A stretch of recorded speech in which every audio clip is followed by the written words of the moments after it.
Hello दोस्तों, आज का जो अपना वीडियो है वो फैगोसाइटोसिस इम्यून सिस्टम का कचरा डिस्पोजल कैसे करता है इस पर आधारित है।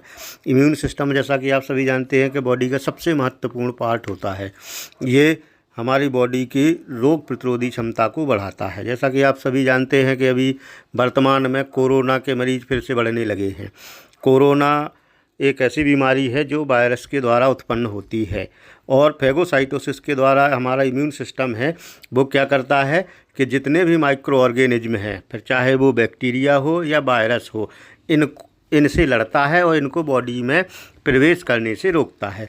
तो फैगोसाइटोसिस के द्वारा इम्यून सिस्टम कैसे कचरा का डिस्पोजल करता है ये आज हम बताएंगे। इसमें होता क्या है कि सबसे पहले हमारी जो इम्यून सेल्स होती हैं वो बैक्टीरिया और वायरस जैसे आक्रमणकारी जो सूक्ष्म जीव होते हैं उनसे हमेशा सतर्क रहती हैं।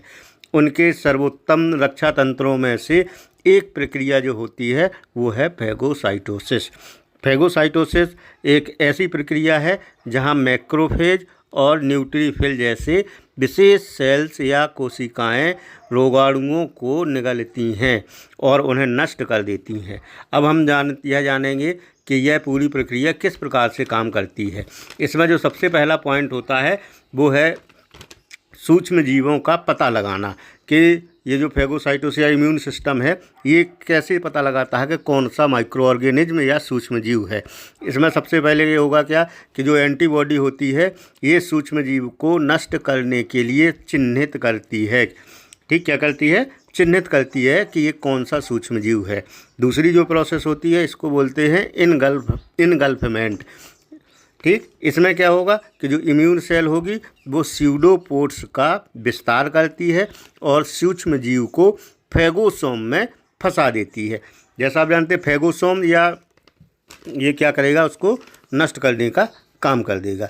तीसरी प्रोसेस होती है वो होती है डाइजेशन या पाचन, या इसको बोलते हैं फैगोलाइसोसोम। लाइसोसोम के बारे में तो आप सभी जानते होंगे कि ये क्या करता है, आत्मघाती थैली के रूप में हमारी बॉडी के अंदर पाया जाता है। तो ये डाइजेशन की जो प्रोसेस है ये किससे होती है? फैगोलाइसोसोम के द्वारा होती है। इसमें क्या होगा कि लाइसोसोम जो होता है वो फैगोसोम के साथ जुड़ते हैं एवं एंजाइम का उपयोग करके जो भी माइक्रो ऑर्गेनिज्म है हमारी बॉडी में आया है उसको तोड़ देते हैं। चौथी जो प्रोसेस है वो है एक्सोसाइटोसिस।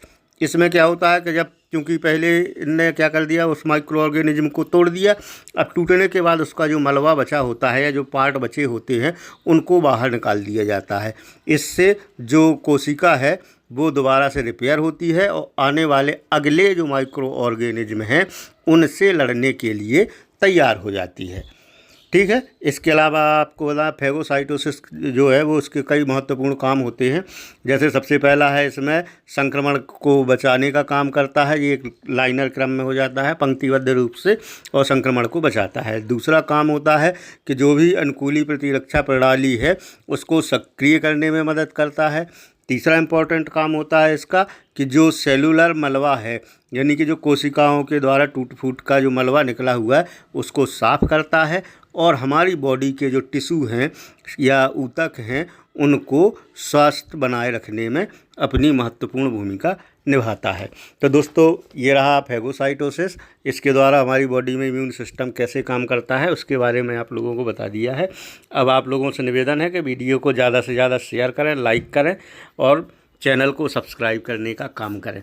आगे की वीडियो आपको दोबारा और भेज दी जाएंगी। तब तक के